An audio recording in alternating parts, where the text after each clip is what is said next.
mulai ya. Assalamualaikum warahmatullahi wabarakatuh. Salam sejahtera buat kita semua, mahasiswa sekalian. Hari ini pertemuan kita yang ke-5 ya. Saya lebih senang menyebut mahasiswa daripada taruna ya. Kayaknya lebih keren mahasiswa. Oke, hari ini pertemuan kita yang ke-5, kita bahas buku Happy Birthday ya. Siapa yang sudah khatam bukunya? Siapa yang sudah tamat sampai selesai?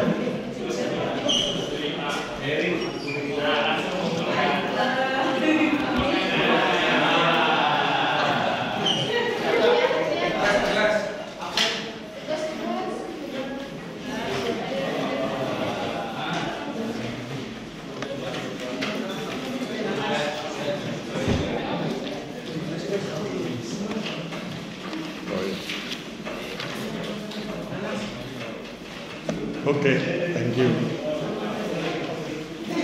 Ya.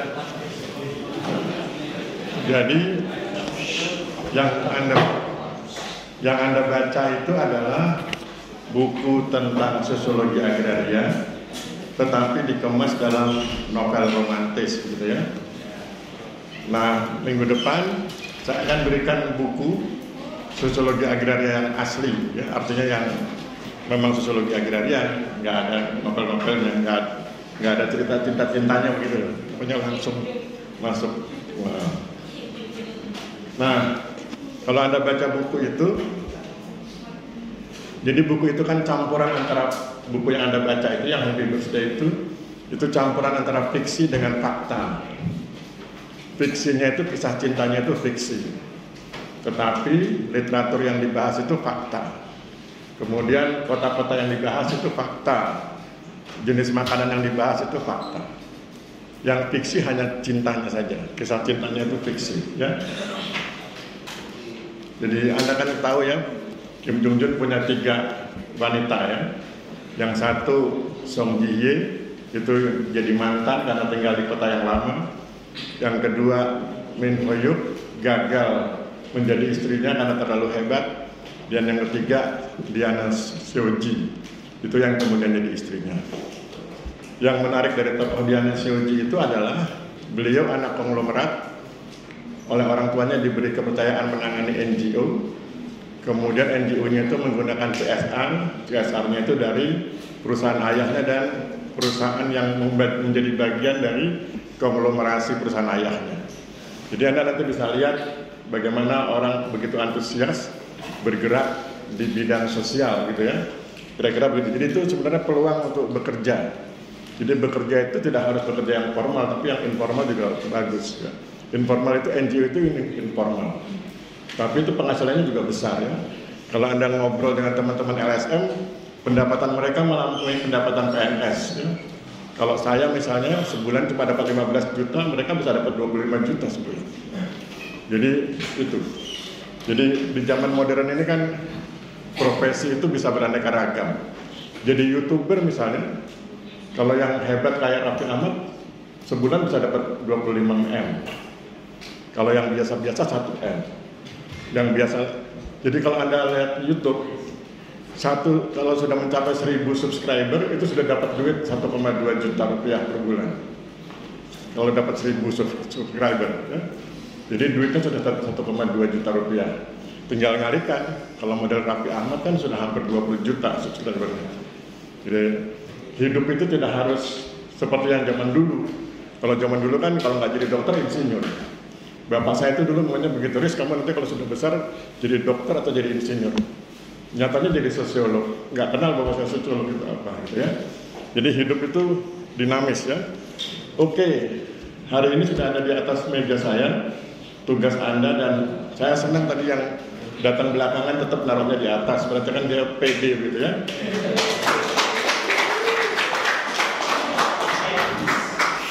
Saya suka dengan mahasiswa kita yang pede. Ini kalau terlambat di atas lagi.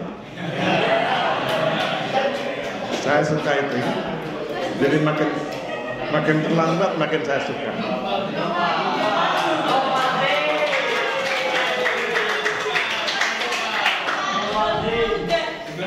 Ayo, tugasnya serahkan.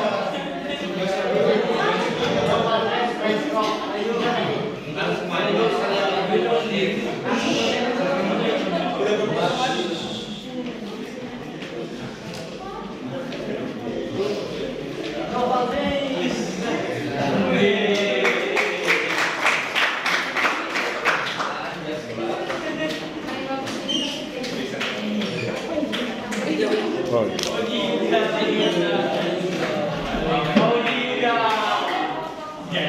Oke, silakan duduk.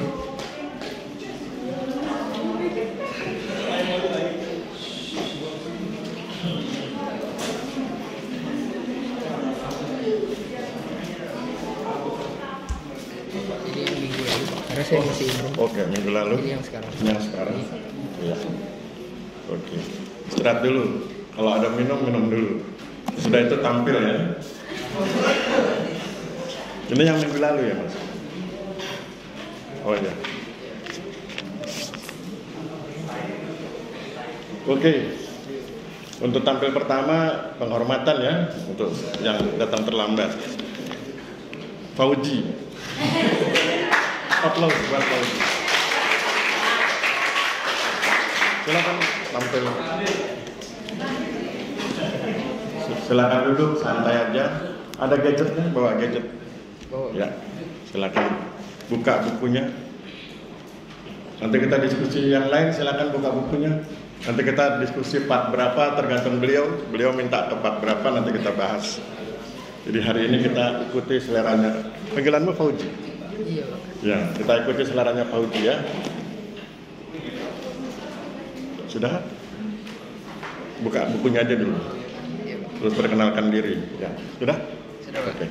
Saya masukkan YouTube ya.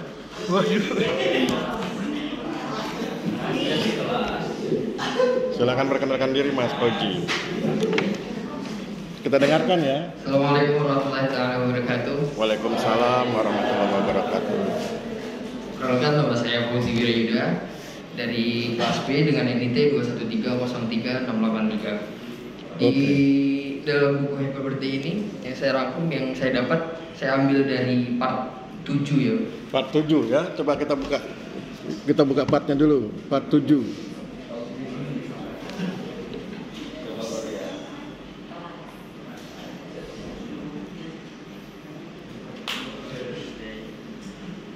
Oke, Pak Uji, part 7.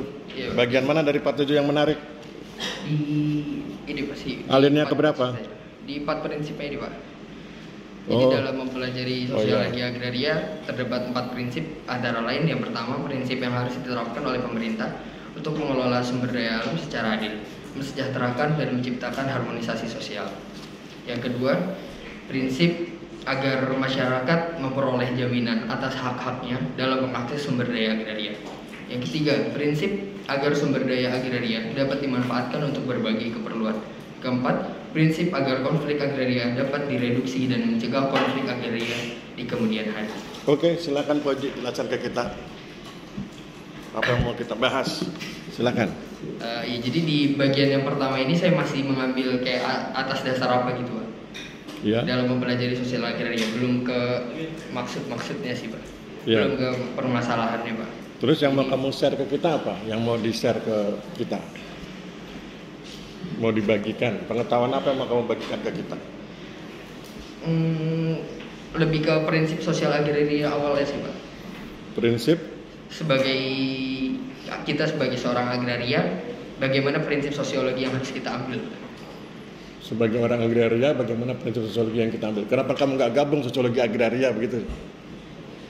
Sebagai orang agraria, kita ngambil prinsip sosiologi. Gabung aja, sosiologi agraria gitu. Iya. Kurang Jadi, lebih seperti itu juga, Pak. ada 4 prinsip sosiologi agraria begitu ya kira-kira Iya. ya. Apa yang pertama, Pak Uji? Yang pertama, prinsip yang harus diterapkan oleh pemerintah, Pak, untuk mengelola sumber daya agraria, Pak. Ya, apa itu? Prinsip pertamanya apa? Harus mensejahterakan, menciptakan harmonisasi sosial antar kita, Pak. Bukan antar kita. sesama. Bukan antar kita. Kalau cuma antar kita, yang lain nggak kebagian ya. Jadi, prinsip pertama sosiologi agraria adalah mendorong diwujudkannya pengelolaan agraria yang adil, sejahtera, harmoni. Saya pernah tanya ke Anda, siapa di antara Anda yang sudah masuk ruang kerja saya? Yang sudah pernah masuk ke ruang kerja saya? Komkes sudah pernah ke ruangan? Nah, yang lain selain Komkes? Nah, di ruang kerja saya itu ada poster besar.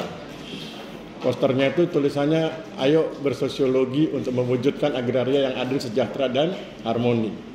Itu prinsip sosiologi agraria yang pertama. Ayo kita wujudkan agraria yang adil, sejahtera, dan harmoni. Sekarang kita akan dengarkan pendapat Pak Uji, apa pentingnya agraria yang adil, sejahtera, dan harmoni itu. Beliau akan jelaskan apa pentingnya agraria yang adil, sejahtera, dan harmoni. Silakan Pak Uji. Pentingnya lebih karena untuk mensejahterakan sih Pak. Untuk mensejahterakan. Perhatikan pertanyaannya ya. Apa pentingnya prinsip agraria yang adil, sejahtera, dan harmoni? Apa pentingnya? Pentingnya dengan tujuan untuk apa ya? Karena saya pikir udah kesini sih Pak. Karena untuk mensejahterakan dan Jawab dulu pertanyaan saya. Jawab dulu pertanyaan saya. Bisa? Ada yang bisa bantu? Ada yang bisa bantu saya atau bantu Pak Uji? Apa pentingnya prinsip agraria yang adil, sejahtera, dan harmoni? Mengapa itu penting? Mengapa diletakkan sebagai prinsip dasar dari sosiologi agraria?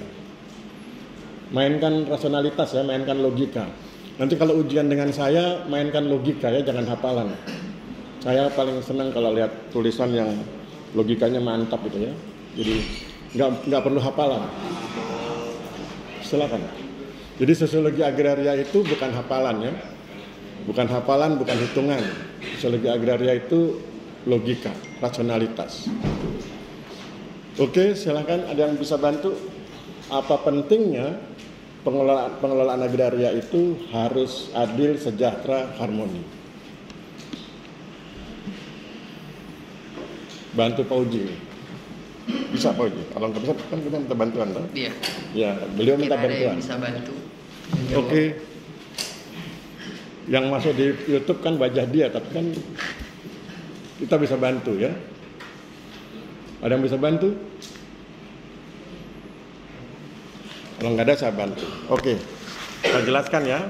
Jadi, mengapa prinsip pengelolaan agraria yang adil, sejahtera, dan harmoni itu begitu penting? Karena kalau Anda bersikap adil dalam konteks agraria, itu berarti Anda tidak merugikan orang lain. Kalau BPN atau RBPN bersikap adil, berarti tidak merugikan masyarakat. Kan prinsip keadilan begitu ya. Prinsip keadilan itu tidak merugikan masyarakat. Pertanyaan menariknya adalah, bagaimana cara mewujudkan keadilan? Maka saya pernah, mungkin di kelas ini atau di kelas yang lain, saya pernah bilang sekali-sekali bila ada kesempatan, coba Anda lihat konsep tentang keadilan ya, dari para filsuf ya. Anda nanti bisa lihat pandangan Plato, Aristoteles, Socrates begitu tentang keadilan. Saya ingin ambil contoh pandangan Aristoteles tentang keadilan. Beliau menyebut keadilan itu ada 4. Tapi saya nggak hafal yang 4 itu. Yang saya ingat cuma 2. Dari 4 itu yang saya ingat cuma 2. Karena yang 2 ini mendasar ya, yaitu keadilan distributif dan keadilan kontributif. Keadilan distributif adalah ketika setiap orang mendapatkan sesuatu yang penting untuk kehidupannya. Setiap orang mendapatkan sesuatu yang penting untuk kehidupannya. Tanpa itu dia sulit untuk menjalani kehidupan. Maka konsepnya adil merata. Karena itu hal yang penting untuk kehidupannya, bekal kehidupannya. Kalau dalam bahasa ekonomi disebut sebagai alat produksi. Setiap orang perlu mendapatkan alat produksi agar dia bisa memproduksi sesuatu dan itu menjadi bekal untuk penghidupannya. Itu keadilan distributif. Setiap orang perlu mendapatkan hal yang mendasar bagi kepentingan hidupnya. Kalau sudah itu di level kedua ada keadilan kontributif. Keadilan kontributif itu setiap orang mendapatkan sesuatu sesuai dengan kinerjanya, sesuai dengan kontribusinya. Setiap orang mendapatkan sesuatu sesuai dengan kinerjanya, sesuai dengan kontribusinya. Pertanyaannya adalah bagaimana itu diterapkan di agraria? Itu diterapkan di land reform. Di land reform Anda kenal konsep redistribusi tanah. Redistribusi tanah itu adalah penerapan asas keadilan distributif. Ketika para petani mendapatkan alat produksi yang menjadi pokok, menjadi modal buat mereka untuk memproduksi sesuatu. Ya. Jadi keadilan distributif diwujudkan dengan distribusi, redistribusi tanah. Sesudah itu baru kemudian mereka didorong untuk berkinerja baik dan baru kemudian muncul keadilan kontributif. Mereka yang etos kerjanya baik tentu produksinya lebih tinggi dari yang etos kerjanya rendah. Maka kemudian nanti Anda bisa lihat di land reform itu penerapan keadilan distributif dan keadilan kontributif yang sekarang kemudian berkembang menjadi reforma agraria. Nah, kalau keadilannya sudah dilaksanakan, langkah berikutnya adalah mensejahterakan. Maka kemudian didorong terus semangat kontributifnya, didorong terus etos kerjanya, diberi aksesnya agar mereka menjadi sejahtera. Kalau mereka sudah adil, sudah sejahtera, langkah penting berikutnya adalah mengharmonisasi agar tidak terjadi benturan kepentingan. Reduksi konflik, resolusi konflik, semua ditangani, mafia tanah ditangani, agar kemudian muncul masyarakat yang harmoni dalam konteks agraria. Jadi itulah pentingnya mengapa prinsip pertama dari sosiologi agraria adalah pengelolaan agraria yang adil, sejahtera, dan harmoni, begitu ya? Oke, begitu Mas Fauji? Oke, bisa diulang? Ya, kita dengarkan Fauji ya, dia ulang. Ayo Fauji, ulang. Dengan bahasamu, bebas ya? Dengan bahasa, dengan gaya bahasamu yang saya jelaskan tadi. Nggak ada di situ.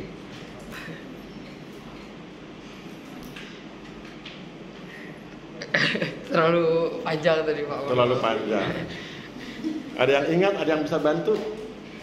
Masa cuma segitu panjang? Berapa menit? 1 menit atau 2 menit ya?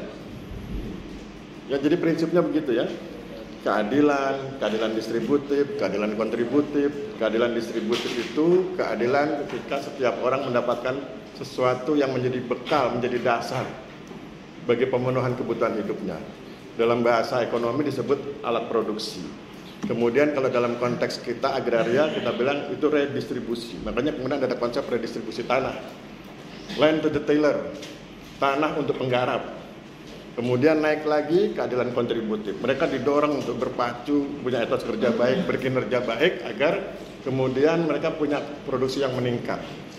Maka muncul keadilan kontributif, setiap orang mendapatkan sesuatu sesuai dengan kontribusinya, sesuai dengan kinerjanya. Maka kemudian nanti ada yang produksinya tinggi, ada yang rendah, ada yang sedang. Nah itu kemudian terus didorong untuk sejahtera, dikemas.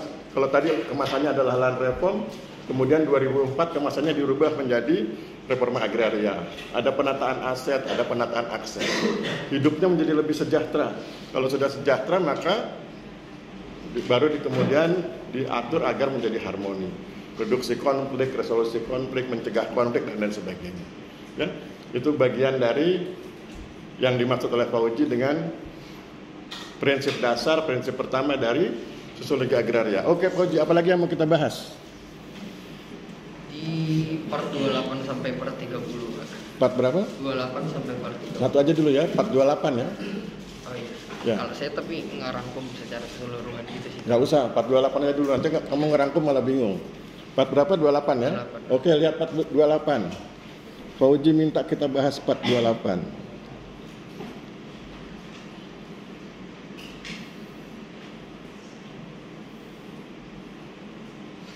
Sudah ketemu part 28? Oke, Fauji, apa yang mau kita bahas di part 28? Apa yang menarik di part 28? Ingin diskusikan terkait pada akademisi. Alinea keberapa Fauji? Alinea terakhir? Iya. Terbuka peran yang sangat luas itu? Iya. Oke, tolong bacakan Fauji. Baca yang alinea terakhir. Terbuka peran yang sangat luas bagi akademisi dalam mendorong partisipasi masyarakat pada pengelolaan agraria, mulai dari pembuatan regulasi hingga pelaksanaan dan pengawasannya. Selain itu, akademisi juga dapat melakukan participatory research dalam konteks pengelolaan agraria, kata Profesor Wok Park Yu menjelaskan. Oke, apa yang mau kita sharing? Apa yang mau kamu bagikan ke kita dari alinea Di ini? sini saya dapat suatu peran dari para akademisi untuk berpartisipasi dalam pengelolaan agraria sangat dibutuhkan perannya. Peran akademisi adalah untuk mendorong masyarakat untuk melaksanakan suatu konteks pengelolaan agraria.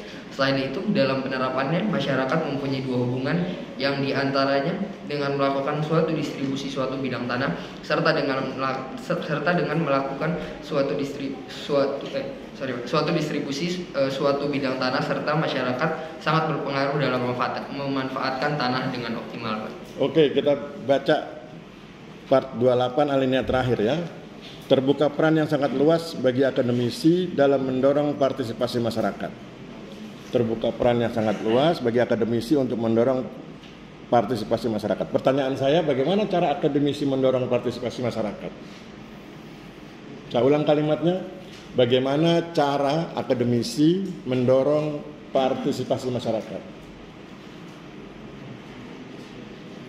Ayo, gimana Pak Uji? Menciptakan harmonisasi sosial dulu. Menciptakan apa? Harmonisasi sosial. Menciptakan harmonisasi itu nggak bisa. Kalau partisipasi dulu, mana lebih duluan harmonisasi sosial dengan partisipasi? Partisipasi dulu. Sekarang pertanyaannya, bagaimana cara akademisi mendorong partisipasi masyarakat? Coba diingat yang lingkaran sosiologi agraria itu loh. Masih ingat, Moji? Ini lewat sentuhan aset ketika reforma agrarian distribusikan. Sentuhan aset nggak bisa, akademisi nggak punya aset. Gaji 15 juta per bulan itu nggak cukup kalau untuk dibagi-bagikan ke masyarakat. Gimana beli? Dengan memberikan pengetahuan. Ya.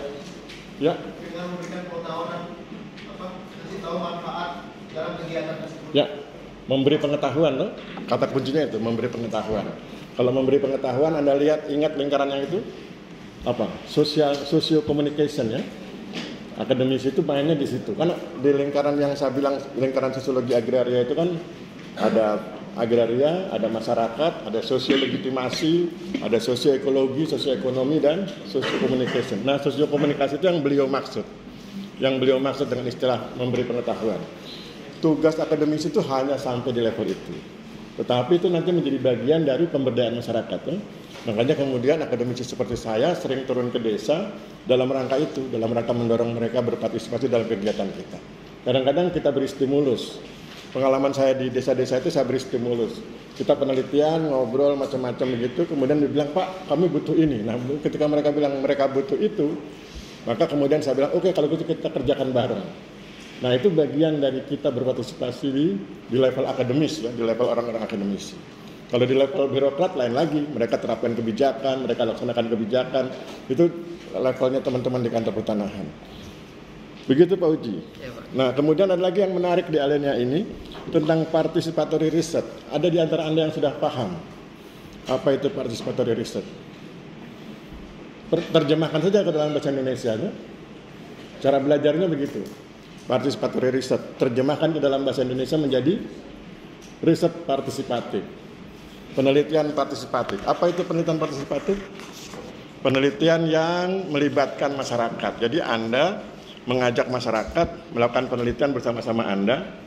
Isunya, isu yang dibuat oleh masyarakat, isu yang dibutuhkan oleh masyarakat, temanya, kepentingannya, dan lain sebagainya dalam rangka melayani masyarakat. Misalnya kalau pengalaman saya bersama dengan teman-teman di desa itu, mereka bilang, Pak, kami butuh RPJMD. Rencana pembangunan jangka menengah desa. Nah, kalau gitu mari kita buat sama-sama. Maka kemudian kita buat petanya, kita buat analisisnya, kemudian kita buat menjadi RPJMD, rencana pembangunan jangka menengah desa. Nah, Anda juga nanti begitu, ya. Jadi participatory research itu penelitian partisipatif antara peneliti dengan masyarakat bersama-sama melakukan penelitian, hasilnya untuk mereka. Hasil penelitian itu untuk mereka kerjakan gitu ya. Begitu. Oke. Terus terakhir uji alinea part ke berapa lagi? Ke 46. Wih, jauh ya. 46. Silakan sahabatku, 46.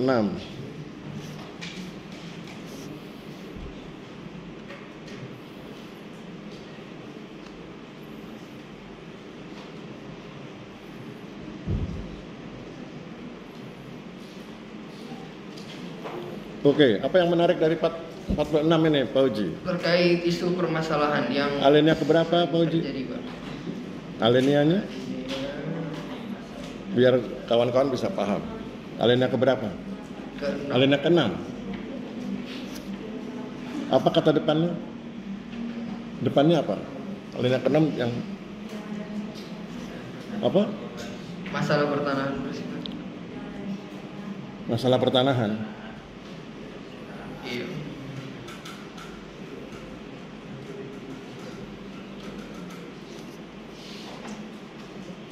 Nggak ada tuh. Oh, di bawah ya, oke. Masalah pertanahan bersifat kompleks, ya, sensitif dan sulit diselesaikan. Oleh karena itu dibutuhkan kebijakan pertanahan yang fleksibel dan memiliki strategi jangka panjang. Itu, Pak Uji. Iya. Terus apanya yang mau kamu bagikan ke kita? Saya ulang kalimatnya ya. Masalah pertanahan bersifat kompleks, sensitif, dan sulit diselesaikan. Oleh karena itu dibutuhkan kebijakan pertanahan yang fleksibel dan memiliki strategi jangka panjang. Apa yang bisa kita share, bisa kita diskusikan? Yang saya ambil, Pak,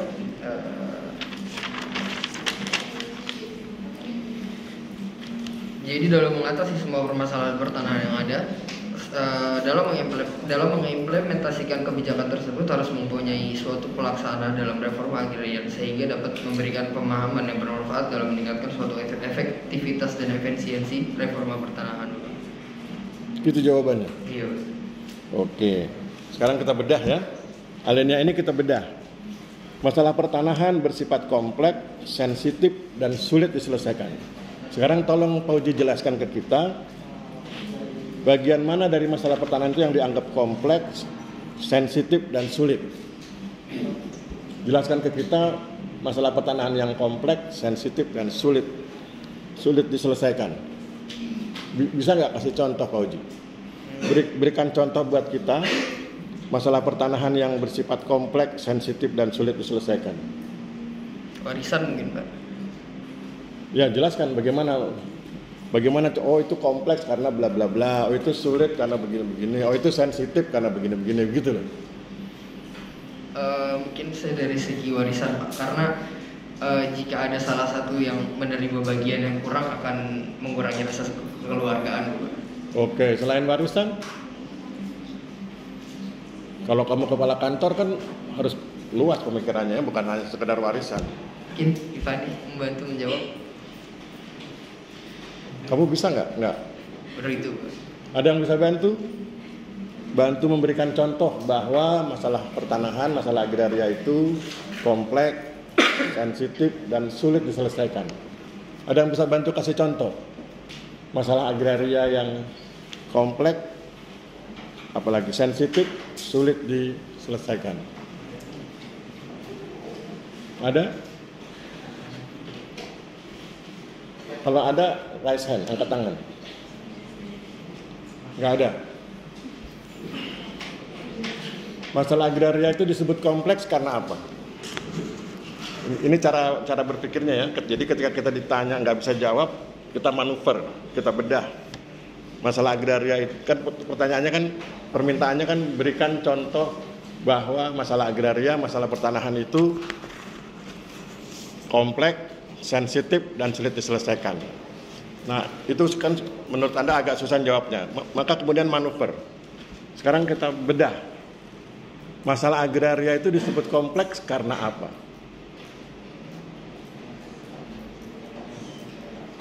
Mungkin, Pak, ketidaksetaraan kemampuan masyarakat dalam mengakses tanahnya. Ketidaksetaraan masyarakat. Kita sedang bicara kompleks ya. Iya. Kita bicara kompleks itu artinya bicara tentang para pihak. Kalau Anda mendengar kata kompleks berarti ada para pihak yang dilibatkan. Ada banyak pihak yang dilibatkan. Itu satu dari segi aktornya. Ya, kalau di sosiologi namanya aktor.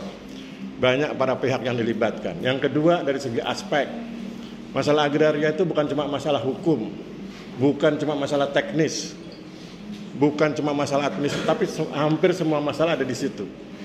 Bicara masalah agraria itu ada unsur teknisnya, ada unsur hukumnya, ada unsur sosial, ada unsur administrasi, bahkan ada unsur politiknya.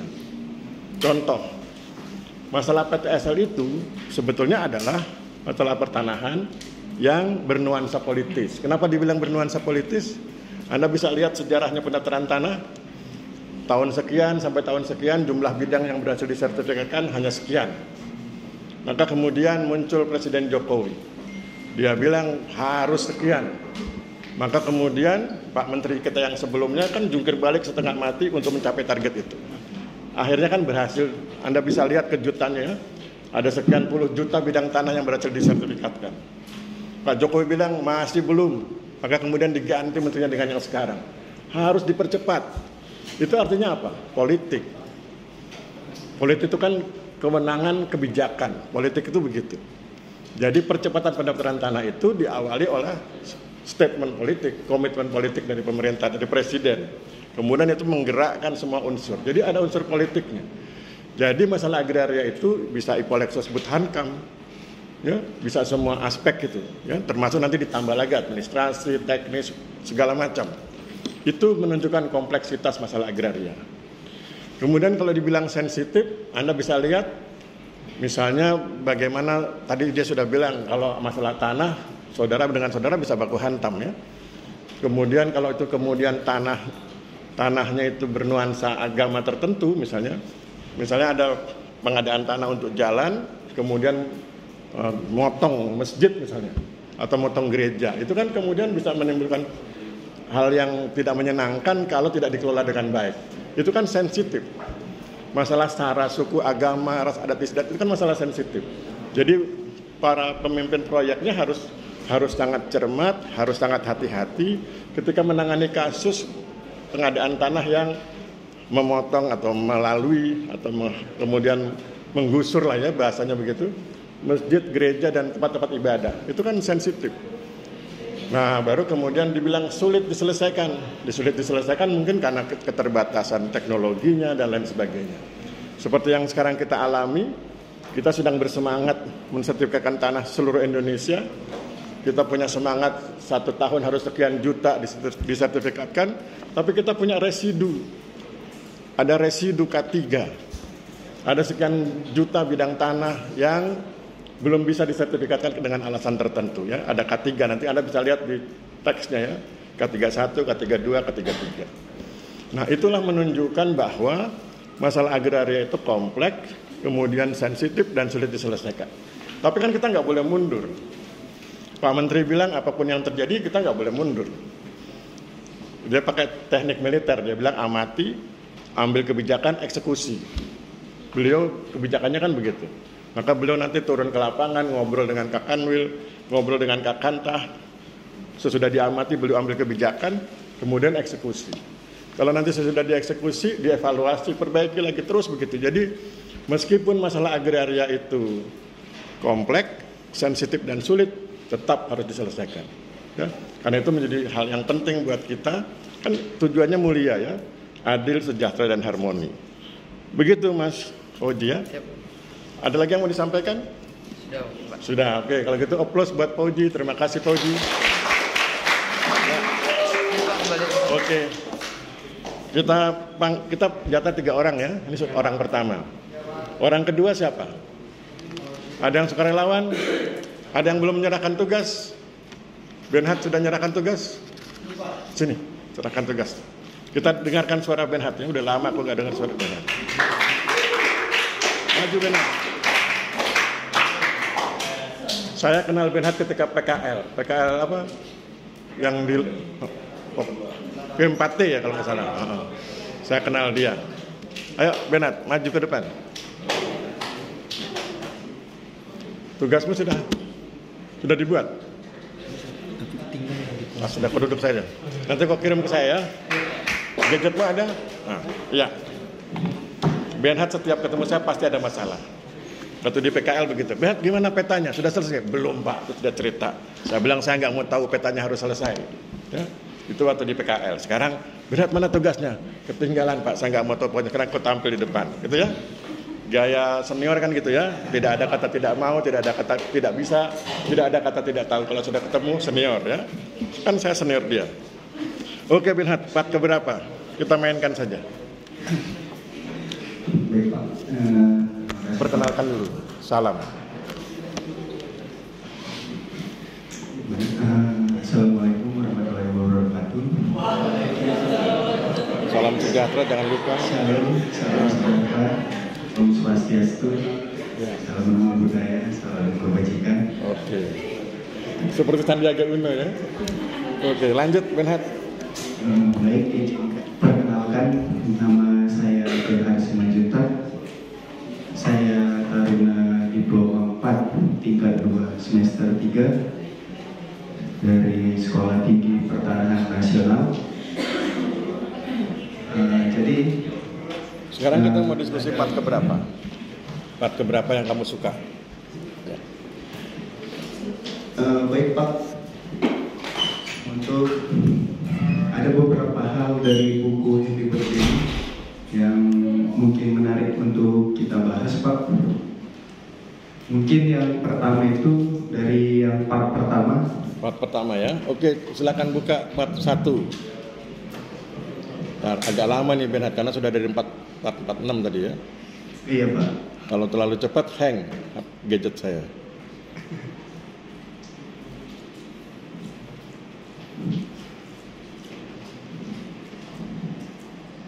Part 1. Oke, bagian mana dari part 1 yang mau kita bahas Benhat? Jadi baik Pak, mulai dari yang bagian yang siul Pak, yang dipenuhi oleh gedung bertingkat Oh, ya, dan oke. jembatan yang sangat bersusunan itu Pak. Ya, silakan Jadi baca. menurut saya Baca dulu aja teksnya untuk internalisasi konsepnya. Jadi konsepnya itu dimasukkan ke otak kita dulu, baru kemudian nanti kita analisis. Jadi baca teksnya dulu. kalau menurut saya dari part 1 ini ada di paragraf pertama dan di paragraf ke 6 Pak. Ya, baca dulu. Baca Dan di teksnya. paragraf pertama itu Seoul dipadati oleh bangunan gedung bertingkat, jalan dan jembatan yang saling silang bersusun-susun serta dihiasi oleh aliran sungai yang jernih dan jalur hijau di sempadannya. Kalau untuk yang paragraf yang ke-6, Seoul telah ada sejak abad ke-14 pada masa dinasti Joseon, yang pada masa itu pemerintah kota telah mempertimbangkan agraria, tanah, dan tata ruang sebagai kekuatan yang mampu mengkonstruksi kehidupan masyarakat agar menjadi masyarakat berkemajuan. Oke, apa yang mau kita bahas? Jadi menurut saya Pak, di sini mengangkat pengaturan tata ruang ya Pak. Berarti kalau dari sini saya perhatikan Seoul itu mulai dari di masa lalu tata ruang itu sudah mulai tersusun rapi Pak, terstruktur rapi pengaturan tata ruangnya Pak. Gitu.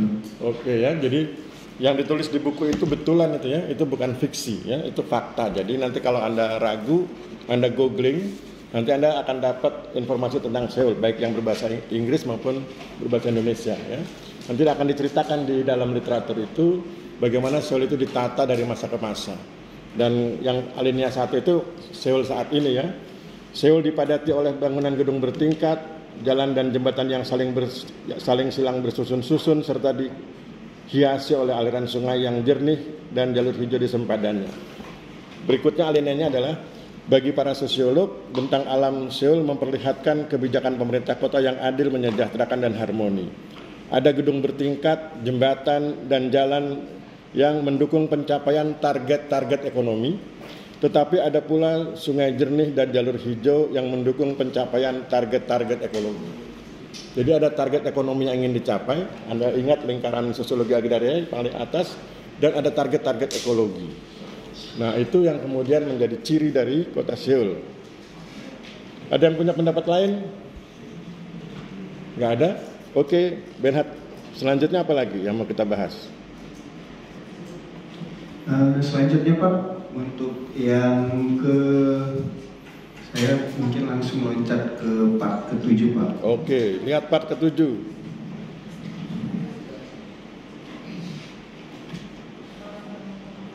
Oke, part ke-7 Benhat, apa lagi? Untuk part ke-7 mungkin kita bisa mulai dari alinea pertama Pak. Oke, silakan. Yang menarik pembahasan saya, yang menurut saya menarik, yaitu Daejeon dikenal sebagai kota pelajar di Korea Selatan karena aktivitas para mahasiswa, dosen dan perguruan tingginya yang dikagumi banyak orang. Jadi menurut saya ada perbedaan mengenai struktur tata ruang dari Daejeon dan Seoul Pak, yang berkaitan juga dengan sosiologi agraria, ada perbedaan aktivitas begitu Pak. Ya, jadi kalau Seoul itu kota bisnis ya, kota bisnis, kota ekonomi. Kalau Daejeon sama seperti Jogja, kota pendidikan. Ada 17 perguruan tinggi di Daejeon yang bertaraf internasional. Makanya kemudian Daejeon itu disebut juga sebagai Silicon Valley-nya Korea Selatan. Di situ ada sekian banyak lembaga riset yang punya keahlian, punya kemampuan mumpuni di bidang informasi dan teknologi. Ya. Jadi itu yang kemudian mendukung Daejeon sebagai kota pendidikan sekaligus sebagai kota teknologi, kira-kira seperti itu ya. Jadi ada kaitan antara akademisi dengan teknologi yang mereka ciptakan. Begitu Mas Benhat. Berikutnya, kalau Anda yang ingin komentar, silakan komentar ya. Interupsi kemudian komentar. Oke, apalagi Benhat? Terakhir, satu part lagi dari kamu. Pak, terakhir Pak. Push. Ini namanya tes HP ya. Kalau hang berarti gara-gara Benhat. Bukan Pak, maksudnya part terakhir dari saya gitu Pak. Oh, ya saya pikir part terakhir di sini. Oke, terus kacau sudah. Part berapa dari kamu?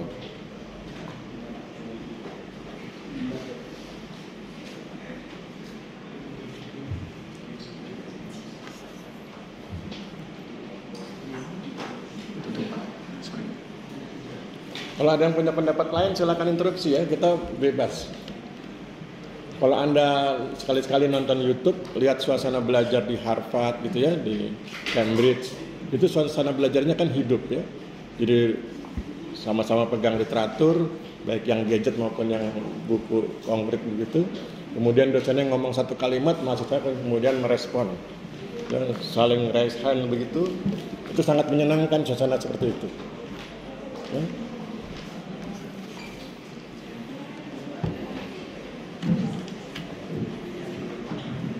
Part berapa? Sebenarnya sih saya masih masih tertarik untuk yang alasan dari Kim Jong Un itu Pak, mempelajari kenapa dia memilih agraria. Oh, yang part 7. Iya Oke. Pak. Apa yang membuat kamu tertarik?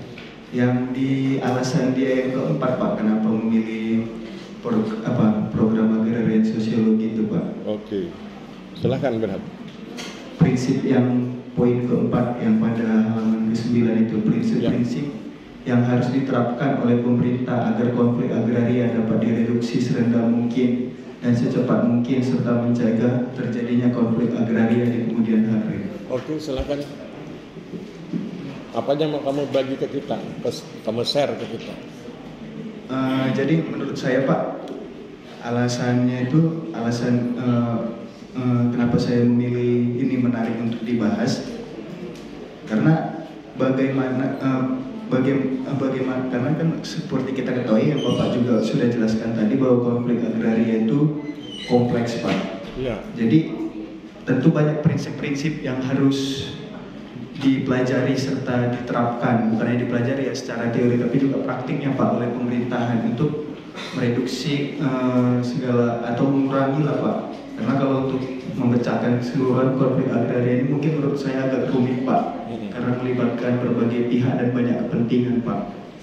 Jadi memang bahasa yang pas itu mereduksi, karena kalau untuk menghabiskan semua mungkin sulit Pak. Iya. Terus apa? Komentarmu apa? Jadi kalau menurut saya Pak, kalau untuk konflik agraria ini karena begitu kompleksnya sehingga untuk menyelesaikan semuanya itu butuh waktu Pak. Oke, tapi kan kemudian kita tetap harus bekerja ya. Iya Pak. Meskipun sulit tapi tetap harus bekerja. Maka mari kita lihat bagaimana cara pemerintah misalnya mengurangi konflik antara masyarakat dengan perkebunan, mengurangi konflik antara masyarakat dengan pihak kehutanan. Salah satu solusinya adalah RA. Reforma agraria itu adalah salah satu teknik, salah satu cara untuk mengurangi konflik antara masyarakat dengan perkebunan, masyarakat dengan kehutanan. Hasil penelitian saya di beberapa tempat, termasuk terakhir di Blitar misalnya, itu ketika perusahaan pemegang HGU akan memperpanjang HGU-nya, itu mereka diminta untuk melepaskan sebagian hak HGU-nya untuk tidak diperpanjang. Nah, yang sebagian itu kemudian dibagikan ke masyarakat. Itu teknik dalam rangka meredam konflik antara pihak perkebunan dengan masyarakat. Ya, itu dari segi konflik perkebunan dengan masyarakat. Sedangkan dari yang lain juga begitu, ya. Misalnya ada upaya mencegah atau mengatasi mafia tanah, itu juga dalam rangka mencegah konflik. Ya, jadi banyak cara. Tetap seperti yang saya bilang, meskipun itu kompleks, sulit dan sensitif, tetapi tetap harus diselesaikan. Tentu dengan tahapan-tahapan. Ya. Oke, begitu Benhat. Cukup? Oke, kita akhiri aplaus buat Benhat. Ya, terima kasih, silakan kembali ke tempat. Terakhir, kita lihat yang tengah ya. Siapa yang merasa menulis dengan tinta hijau? Oh.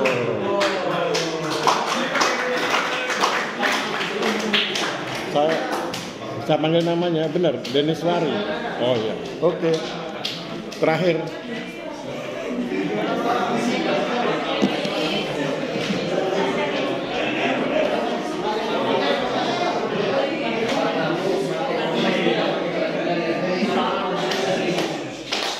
Ya, kita akan dengarkan Denis cerita apa yang sudah dia baca ya.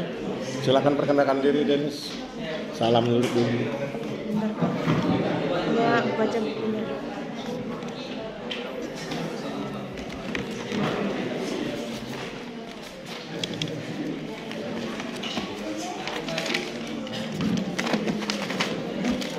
Assalamualaikum warahmatullahi wabarakatuh. Waalaikumsalam. Perkenalkan, nama saya Denis Wari Widya Saraswati dengan nomor induk Taruna 2130-3676. Yang mau saya tanyakan di sini Bapak. Part keberapa? Apa? Part keberapa? Pada part ke-20. Oke, kita cek dulu ya part ke-20. Pelan-pelan Denis, santai aja. Part ke-20 ya.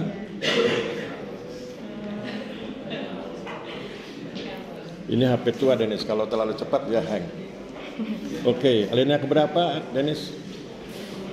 Part ke-20 alinea keberapa yang menarik buat kamu? Pada halaman 24 yang paling atas. Halaman 24 paling atas. Yang hal penting itu? Iya. Oke, silakan dibaca Denis. Hal penting lainnya adalah kemampuan putrimu. Min Hyuk pada sosiologi agraria. Ia sangat menguasai filosofi paradigma, general teori, middle teori, dan technical teori kebijakan yang terkait dengan sosiologi agraria, kata Profesor Wu Pakyu menambahkan. Oke, apa yang mau kita ambil pelajaran dari teks ini? Yang mau dipelajari menurut saya itu apa yang dimaksud dengan paradigma, general teori, middle teori, dan technical teori kebijakan yang berkaitan dengan sosiologi. Oke, mari kita bahas ya. Mohon perhatian, ini dari Denis ya. Saya bacakan dulu teksnya. Hal penting lainnya adalah kemampuan putri. Jadi ini sedang telepon ya, kalau nggak salah telepon antara Profesor Wook Pak-yeol dengan orang tuanya Min Hyuk. Mohon izin anaknya akan dijadikan asisten dosen begitu kira-kira. Hal penting lainnya adalah kemampuan putrimu Min Hyuk pada sosiologi agraria. Ia sangat menguasai filosofi, paradigma, general teori, middle teori, dan technical teori kebijakan. Yang di garis bawah itu kebijakan. Yang terkait dengan sosiologi agraria, kata Profesor Wook Pak-yeol menambahkan. Jadi, kalau Anda baca ceritanya itu, kalau Kim Jong Jun itu ahlinya di gerakan massa. Itu bagian dari sosiologi agraria juga, gerakan massa. Kalau Min Hyuk ahlinya di kebijakan. Dia sangat ahli ketika bicara tentang kebijakan. Nah, ketika bicara tentang kebijakan itu kan ada filosofi, paradigma, terus general teori, middle teori, dan technical teori. Nah, saya ingin ambil contoh, saya paling senang menggunakan contoh kasus Bendungan Bener itu ya, di Purworejo itu. Kasus Bendungan Bener di Purworejo. Karena nanti itu bisa lengkap ya. Pertama, kalau Anda lihat kasus Bendungan Bener, Anda lihat filosofinya. Filosofi sosiologi agraria adalah mewujudkan agraria yang adil, sejahtera, dan harmoni. Kalau terjadi konflik berarti itu yang harus diperbaiki. Ya, Bendungan Bener itu kan konflik ya. Kemudian itu filosofinya. Paradigmanya Anda bisa pilih misalnya paradigma faktor sosial. Kemudian teori generalnya, general teori yang paling atas, kita pilih teori konflik. Middle teorinya, teori yang di tengah, itu kita pilih pandangan Louis Althusser bahwa konflik itu bermanfaat, fungsional. Kemudian ambil yang technical teorinya yang menyatakan bahwa perlu pendekatan humanis dalam penyelesaian konflik. Jadi Anda sudah lihat itu ya. Ada filosofinya, ada paradigmanya, ada general teori, ada middle teori, ada technical teori. Saya ulangi kalimatnya, filosofinya adalah agraria itu harus adil, sejahtera, dan harmoni. Paradigmanya ada 3 pilihan paradigma, kita pilih paradigma fakta sosial. Ada banyak teori, kita pilih teori konflik, itu disebut sebagai general teori, teori yang paling umum. Kemudian kita ambil middle teori, teori yang pertengahan, yang berkaitan dengan teori yang umum tadi. Ya, pandangan Louis Althusser bahwa konflik itu punya fungsi. Nah, kemudian masuk lagi ke technical teori yang menyatakan bahwa untuk menyelesaikan konflik dibutuhkan pendekatan humanis.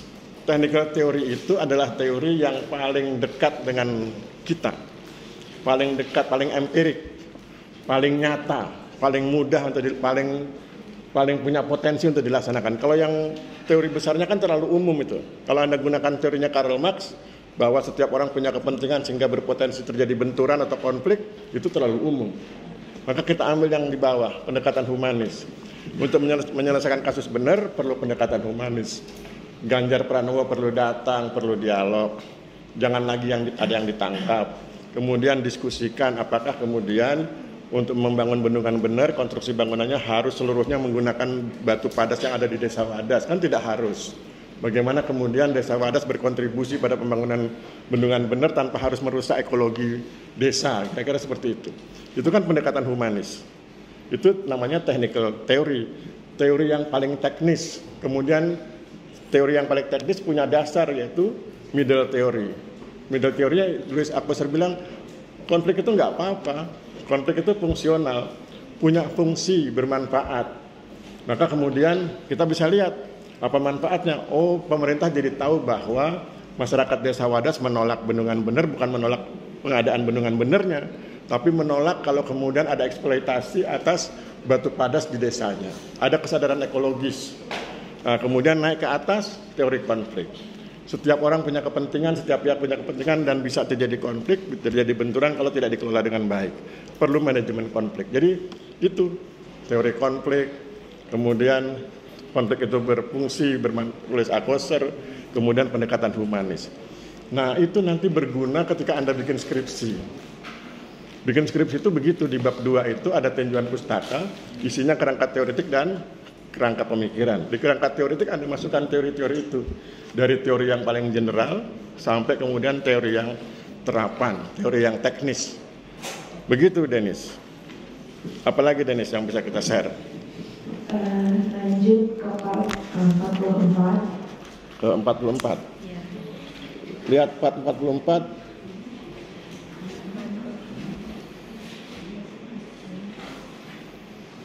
Pada halaman 64 di bagian paling bawah, private land ownership terdiri dari Belum, Dennis, belum ketemu ini. Ya.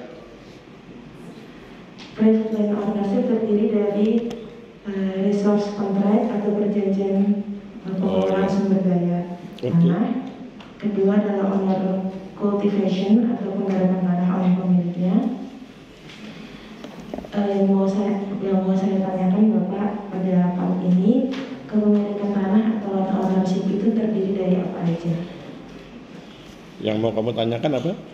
Kepemilikan tanah atau land ownership itu terdiri dari apa aja unsur-unsurnya? Ya, berarti kita harus baca ini ya. Kita baca ini dari mulai Kim Jung Jun ya.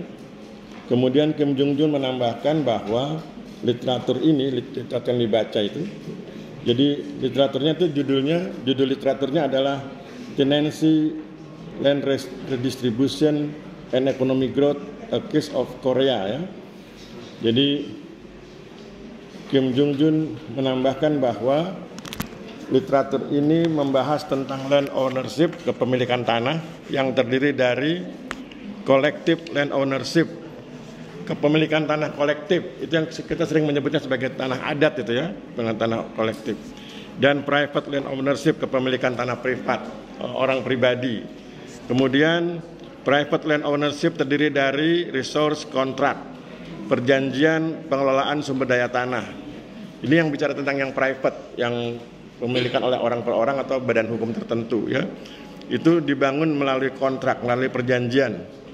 Ya, kemudian ada juga yang kedua itu owner cultivation, penggarapan tanah. Jadi kalau Anda punya tanah, sawah misalnya, Anda sedang tidak punya kesempatan menggarap, Anda garapkan ke orang lain, itu nanti bisa ada dua cara, ada sistem bagi hasil atau dengan membayar upah, kira-kira begitu ya. Biasanya ini yang dimaksud adalah bagi hasil ya, penggarapan tanah. Tapi di sini dibilang ownership cultivation, langsung digarap oleh pemiliknya. Kemudian yang berikut, jadi memang harus dibaca detail ya. Resources kontrak terdiri dari wage worker, sistem kerja upahan. Kemudian yang tenancy, yang penggarapan. Kemudian tenancy penggarapan terdiri dari penggarapan dengan sistem bagi hasil dan penggarapan dengan sistem sewa. Jadi untuk bisa membahas itu Anda baca detail ya, Anda baca detail, Mbak Denis baca detail dari mulai private land ownership terdiri dari terus sampai agar tenancy penggarapan dapat menjadi owner, ada prosesnya sampai bagian terakhir dari part yang ke-44 ini Mbak Denis. Jadi kalau kamu baca itu dengan detail di part 44 itu Anda akan paham. Oh, kepemilikan itu dibagi dua, kepemilikan orang per orang, badan hukum, dan kepemilikan kolektif. Kemudian yang kepemilikan orang per orang dibagi lagi ada sekian cara, kira-kira begitu ya. Oke Denis, terakhir part berapa lagi sebelum kita bubar? Yang terakhir di part 76. 76? Ya.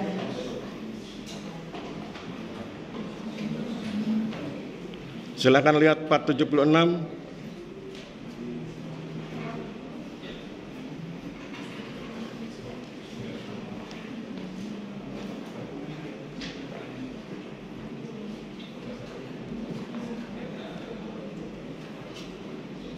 Oke, part 76. Apa Denis yang mau kita bahas? Di part 76 ini pada bagian kedua, Profesor William Ratino memilih 2 orang mahasiswa, yaitu 1 orang laki-laki dan 1 orang perempuan untuk bertanya. Mahasiswa laki-laki bertanya, mengapa pemberdayaan masyarakat harus berbasis ilmu, yaitu sosiologi agraria? Yang mana itu Mbak Denis? Yang halaman 146 di paragraf kedua dan ketiga, Pak. Oh, masalah bertanya mengapa pemberdayaan masyarakat harus berbasis ilmu. Oke, terus Yang menanyakan apa keuntungan dari pemberdayaan masyarakat berbasis ilmu. Terima kasih. Oke, saya baca dulu kalimatnya ya. Jadi ada mahasiswa laki-laki ini yang saya bilang, saya tuh sebetulnya novel ini obsesi. Saya tuh punya obsesi, mahasiswa saya tuh suasana kuliahnya seperti yang ada di novel ini loh. Profesornya nerangkan, kemudian dia interupsi, bertanya, saya pengennya begitu ya. Supaya kita nggak boleh kalah sama Harvard ya, sama Berkeley gitu. Dan mereka rajin itu. Jadi jangan Anda bilang nggak mungkin, mereka kan makannya keju. Nggak apa-apa makan singkong, yang penting otaknya cerdas tuh. Anda lihat tokoh-tokoh sejarah bangsa kan begitu. Agus Salim itu orangnya sederhana, tapi kan punya kemampuan hebat. Ya, mereka itu hebat. Anda lihat bagaimana Undang-Undang Dasar 1945 itu dibuat oleh mereka, kan itu menunjukkan kehebatan mereka. Jadi kalau sekarang saya bilang, ayo kita contoh Harvard, kita contoh Cambridge, Anda bilang, nggak mungkin, itu tipe pesimis ya. Harus optimis bahwa Anda bisa gitu ya. Kan cuma masalah bahasa. Masalah bahasa sudah ada Google Translate, apalagi yang susah. Oke, jadi ini menunjukkan suasana perkuliahan. Mahasiswa laki-laki bertanya, mengapa pemberdayaan masyarakat harus berbasis ilmu? Mengapa pemberdayaan masyarakat harus berbasis ilmu? Maka kalimatnya kita ubah. Jangan mengerjakan sesuatu kalau Anda tidak tahu ilmunya. Anda buka kitab suci, apapun agama Anda ya. Anda buka kitab suci, hampir semua kitab suci bilang harus pakai ilmu. Di Islam juga begitu ya, di Quran, di Injil, mungkin teman-teman siapa tadi Agung, di kelas lain ya. Yang Hindu juga begitu. Bahkan di Hindu itu ada hari raya khusus untuk pengetahuan. Saya detailnya nggak tahu, tapi kira-kira begitulah. Artinya kan semua agama kita mengajarkan tentang pentingnya ilmu. Jangan mengerjakan sesuatu kalau Anda tidak tahu ilmunya. Kalau di Islam jangan sholat kalau belum tahu teknik sholat. Itu kalau di Islam. Nah, jangan mengerjakan sesuatu kalau nggak tahu ilmunya. Maka menjadi penting memberdayakan masyarakat berbasis ilmu. Kalau Anda memberdayakan masyarakat tanpa ilmu, yang Anda hasilkan bukan masyarakat yang berdaya, mungkin malah menjadi masyarakat yang dependensi, masyarakat yang bergantung pada Anda. Oleh sebab itu kalau Anda perhatikan para sosiolog sangat mengkritik itu BLT ya, bantuan langsung tunai. Itu teknik yang keliru menurut para sosiolog. Karena membuat masyarakat sangat bergantung pada bantuan. Harusnya diberdayakan tidak dengan cara itu, tapi dengan cara misalnya melatih mereka sesuatu, mendapat nafkah dengan cara sesuatu. Nah, jadi itu nasihatnya, jangan melakukan pemberdayaan masyarakat bila tidak berbasis ilmu. Jadi harus berbasis ilmu. Nah, apa ilmunya? Kalau kita bicara tentang pemberdayaan masyarakat, ilmunya kan sosiologi agraria dalam konteks agraria ya. Kalau Anda ingin memberdayakan masyarakat dalam konteks agraria, maka ilmunya adalah sosiologi agraria. Kalau Anda ingin memberdayakan masyarakat dalam konteks ekonomi, maka ilmunya adalah sosiologi ekonomi. Jadi ada ilmunya, ya. Itu kira-kira Dennis yang dimaksud dengan di 476. Oke, cukup? Oke, kita cukupkan ya. Terima kasih Dennis, silakan kembali ke tempat. Oke, buat Dennis. Ya. Oke, mahasiswa sekalian, yang mau ngobrol keluar. Kalau masih mau ngobrol keluar. Dari tadi saya perhatikan, jadi jangan Anda pikir saya nggak lihat. Ya. Pengalaman 20 tahun jadi dosen itu sudah cukup matang buat saya untuk mengetahui Anda dalam sekilas ya. Jadi kalau saya bilang jangan ngobrol, jangan ngobrol. Kalau mau diskusi, raise hand, angkat tangan, kemudian sampaikan pendapatnya. Ya. Begitu cara kita kuliah ya. Kalau saya bilang Cambridge, Harvard, jangan kemudian Anda bilang nggak mungkin ya, karena nggak mungkin kalau Anda ngobrol terus. Ya. Nggak mungkin seperti mereka kalau Anda ngobrol. Ya, jadi begitu. Jadi hidup itu harus tertib. Oke, kita akhiri pertemuan kita hari ini. Terima kasih Anda berkenan hadir. Wabillahi taufiq wal hidayah. Wassalamualaikum warahmatullahi wabarakatuh. Waalaikumsalam. Salam sejahtera buat kita semua. Terima kasih dan selamat siang.